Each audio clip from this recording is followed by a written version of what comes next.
ಶ್ರೀ ಗುರುಭ್ಯೋ ನಮಃ. ಹರಿ ಓಂ ಶ್ರೀಮಾತ್ರೇ ನಮಃ. ಮನುಷ್ಯ ಮಾತಾಡಿದ್ರೆ ವೀಣೆ ಮೀಟ್ದಂಗೆ ಇರಬೇಕಂತೆ, ಅಷ್ಟು ಮಾಧುರ್ಯ ಅದ್ರಲ್ಲಿ ಬರಬೇಕಂತೆ. ಲಲಿತಾ ಸಹಸ್ರನಾಮದಲ್ಲಿ ಹೇಳ್ತಾರೆ, ನಿಜಸಲ್ಲಾಪ ಮಾಧುರ್ಯ ವಿನಿರ್ಭರ್ಸಿತ ಕಚ್ಚಪಿ.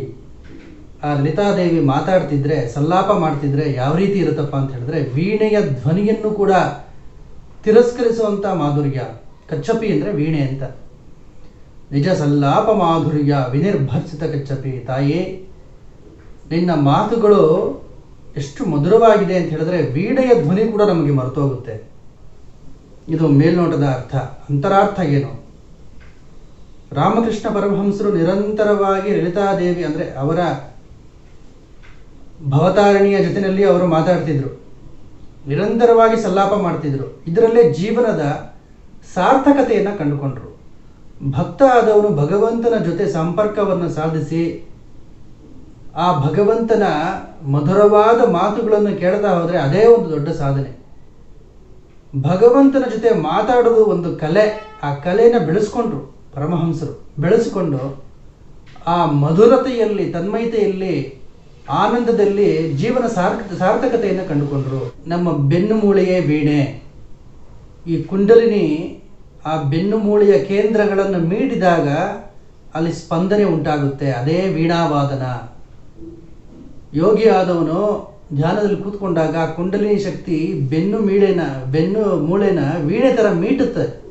ಆ ಮೀಟಿದಾಗ ಆ ದಶನಾದುಗಳು ಒಳಗಡೆನೆ ಕೇಳುತ್ತಂತೆ.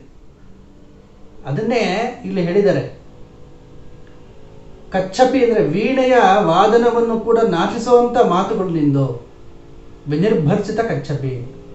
ಎರಡನೇ ಸಲ ಹೇಳ್ತಾರೆ, ಮಂದಸ್ಮಿತ ಪ್ರಭಾಪೂರ ಮಜ್ಜತ್ ಕಾಮೇಶ ಮಾನಸ.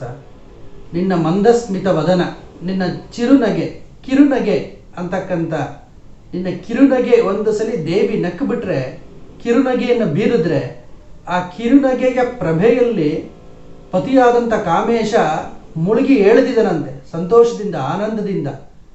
ತನ್ನ ಗಂಡನಾದ ಸದಾಶಿವನನ್ನ, ಪರಬ್ರಹ್ಮನನ್ನ ತನ್ನ ನಗುವೆಂಬ ಪ್ರಭೆಯಲ್ಲಿ ಮುಳುಗಿಸಿ ತೇಲಿಸಿ ಆನಂದದಿಂದ ಉನ್ಮತ್ತನನ್ನಾಗಿ ಮಾಡಿಸುವಂಥ ಕಲೆ ದೇವಿಗೆ ಗೊತ್ತಿದೆ. ಇದರಿಂದ ಏನು ಪ್ರಯೋಜನ? ಮಜ್ಜತ್ ಕಾಮೇಶ ಮಾನಸ. ಗಂಡನ ಮನಸ್ಸು ಏನು ಅನ್ನೋದು ಅವಳು ತಿಳಿದೋಯ್ತಂತೆ. ಆ ಕಾಮೇಶ ತನ್ನ ಮನಸ್ಸಿನ ಗುಟ್ಟನ್ನೇ ಬಿಟ್ಕೊಟ್ಬಿಟ್ನಂತೆ. ಆ ನಗುವಿಗೆ ಸೋತು. ಇಲ್ಲಿ ಸಂಸಾರದಲ್ಲಿ ಗಂಡ ಹೆಂಡತಿರ ಮಧ್ಯೆ ಇರಬೇಕಾಗಿದ್ದಿದೆ.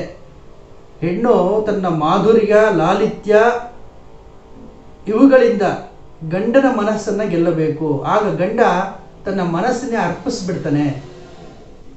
ಇದು ಇದರ ರಹಸ್ಯ.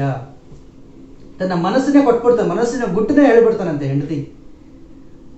ಯಾವಾಗ ಹೆಂಡತಿ ಸದಾ ನಗ್ನಗ್ತಾ ಇದ್ರೆ ಈ ಗಂಡನ ಮನಸ್ಸನ್ನ ಗೆಲ್ಲುವಂಥ ಸಾಮರ್ಥ್ಯ ಬರುತ್ತೆ. ಇಲ್ಲಿ ಸಾಂಸಾರಿಕ ವಿಚಾರ ಕೂಡ ಬಂತಿಲ್ಲಿ, ಪಾರಮಾರ್ಥಿಕ ವಿಚಾರದಿಂದ. ಅದಕ್ಕೆ ನಾನು ಹೇಳೋದು, ಲಲಿತಾ ಸಹಸ್ರನಾಮದಲ್ಲಿ ಎಲ್ಲವೂ ಅಡಗಿದೆ. ತನ್ನ ಗಂಡನನ್ನು ಆನಂದ ಪಡಿಸ್ತಾಳಂತೆ ಆ ನಗುವಿನಿಂದ. ಇದು ಪ್ರತಿಯೊಬ್ಬರೂ ಅಳವಡಿಸ್ಕೊಳ್ಳೇಬೇಕಾದಂಥ, ಸಂಸಾರದಲ್ಲಿ ಇರಲೇಬೇಕಾದಂಥ ವಿಚಾರ. ಇನ್ನಷ್ಟು ವಿಚಾರಗಳನ್ನು ಮುಂದಿನ ವಿಡಿಯೋದಲ್ಲಿ ನೋಡೋಣ. ಹರಿ ಓಂ ಸ್ವಸ್ತಿ.